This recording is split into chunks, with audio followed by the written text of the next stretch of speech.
اعوذ باللہ من الشیطان الرجیم بسم اللہ الرحمن الرحیم۔ پاکستان کے میڈیا کو دیکھتے ہوئے، اس کی آزادی کو دیکھتے ہوئے مجھے ایک بات یاد آئی۔ ایک نوجوان کہ جو امریکہ کا بڑا رسیا تھا، اس ماحول کا بڑا رسیا تھا، وہ وہاں چلا گیا جہاں پہلے سے اس کا ایک عزیز رہتا تھا۔ اس عزیز نے وہاں ایک شادی کر رکھی تھی۔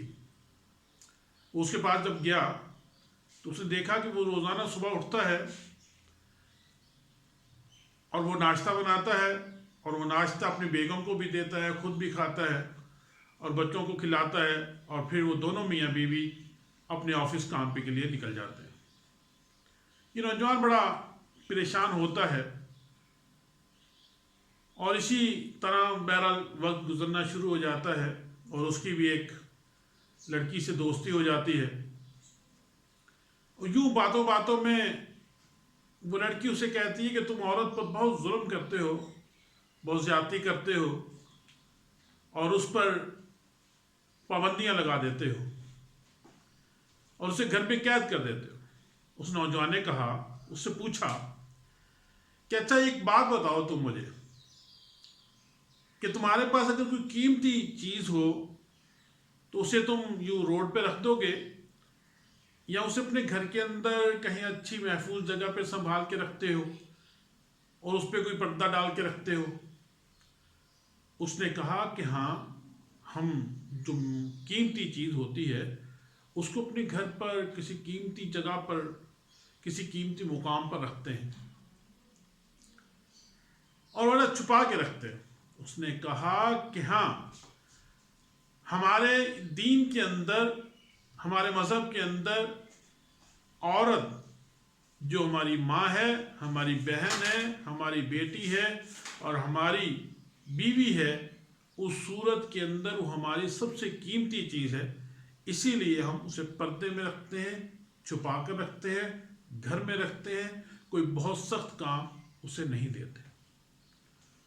اور تب اسے یقین ہوتا ہے کہ ہاں یہ ٹھیک ہے۔ لیکن آج کے دور کے اندر ہم دیکھ رہے ہیں،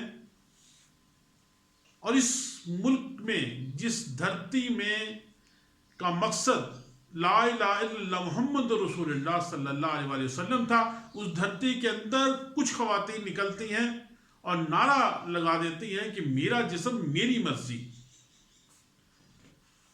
کھانا تم بناؤ گے، اپنا بستر خود گرم کرو، میں چاہے جیسے بیٹھوں، میں چاہے جو لباس پہنوں، تمہاری مرضی نہیں چلے گی۔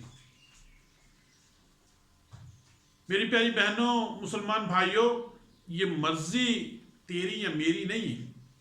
یہ جسم بھی بنیادی طور پہ میرا یا تیرا نہیں ہے۔ یہ جسم تو اس اللہ کا دیا ہوا ہے اور اس پر مرضی بھی اسی کی چلے گی۔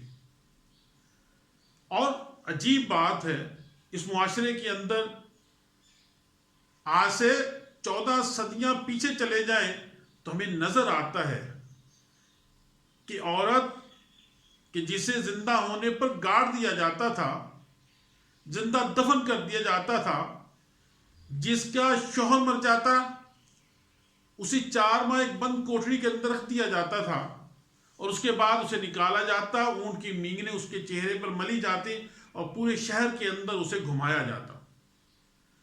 اور ایک عورت 5 مردوں کی بیوی ہوتی، اور ایک عورت اس معاشرے کا سب سے گھٹیا ایک عنصر تھی، لیکن نبی مہربان صلی اللہ علیہ وسلم آئے، اس نے اسے ایک حیثیت دی، اس نے اسے ماں کے روپ کے اندر اس کے پاؤں تلے جنت دے دی، اس کے بہن کی صورت کے اندر اسے جو ہے رحمت سے نواز دیا، اسے بیوی کی صورت کے اندر ایک سکون سے نواز دیا، اور اس صورت کے اندر وہ اس معاشرے کی سب سے اہم حیثیت اختیار کر لی۔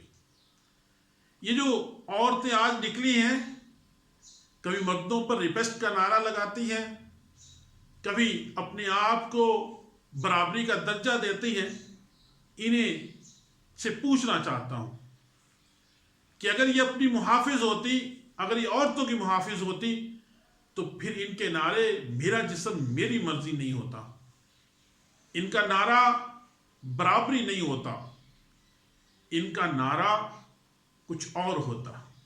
ہاں ان کا نعرہ ہوتا کہ ماں کے قدموں تلے جنت ہے، تاکہ لوگ ماں کی قدر کرتے۔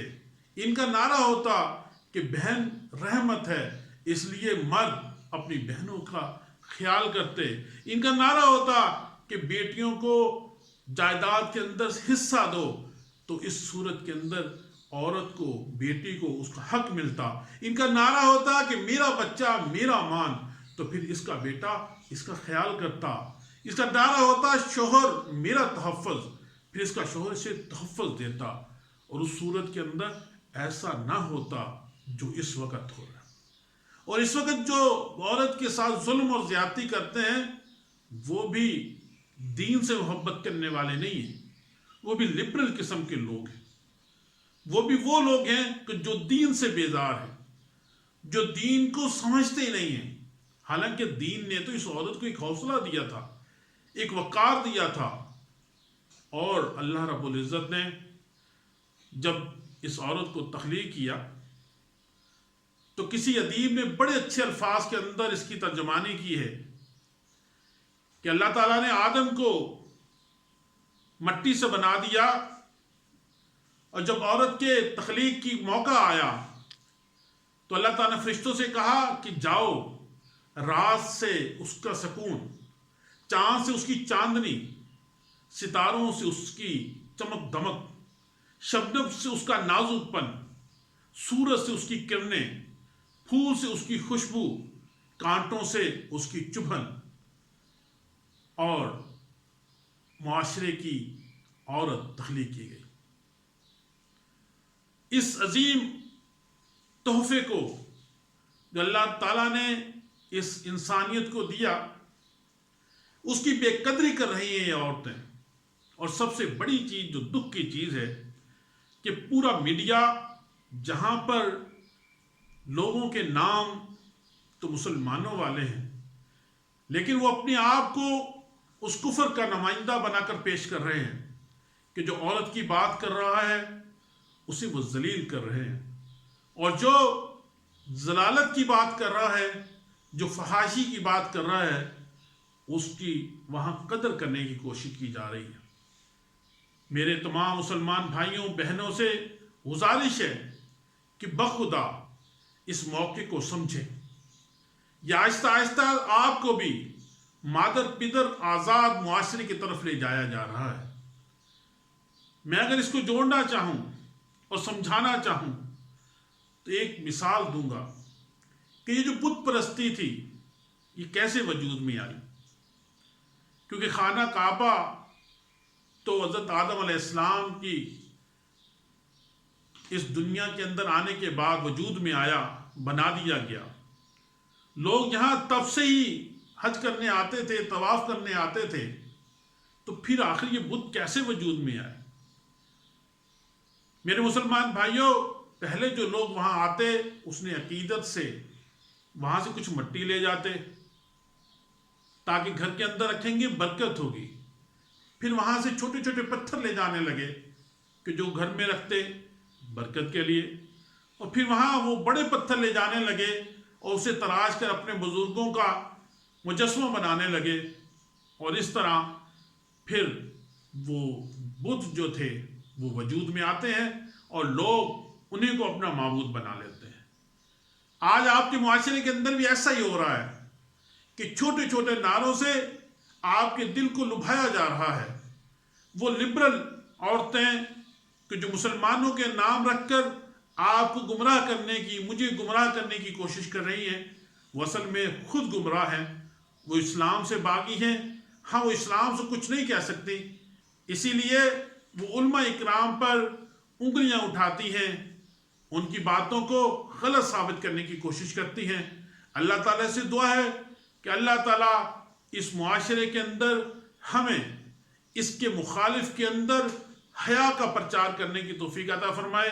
یہ 8 مارچ، اس 8 مارچ کو پاکستان کے جتنے شہروں کے اندر یہ 8 مارچ کو جو بھی تحفظ عورت کے نام پر، میرا جسم میری مرضی کے نام پر مارچ نکل رہے ہیں، اسے رد کرنا ہوگا۔ پھر نعرہ یہ ہونا چاہیے کہ جسم میرا مرضی اللہ کی۔ کیا؟ جسم میرا مرضی اللہ کی۔ ہاں، یہی نعرہ بنتا ہے، کیونکہ اس جسم پر اس رب کی حکمرانی چلنی چاہیے، اس رب کے حکم کے مطابق ہمیں زندگی گزارنی ہے، کیونکہ اس جسم کے اندر سے روح نکل جائے گی تو پھر کوئی شوہر، کوئی دوست، کوئی احباب اس جسم کو اس دنیا کے اندر اپنے کمرے کے اندر رکھنے پر راضی نہیں ہوگا۔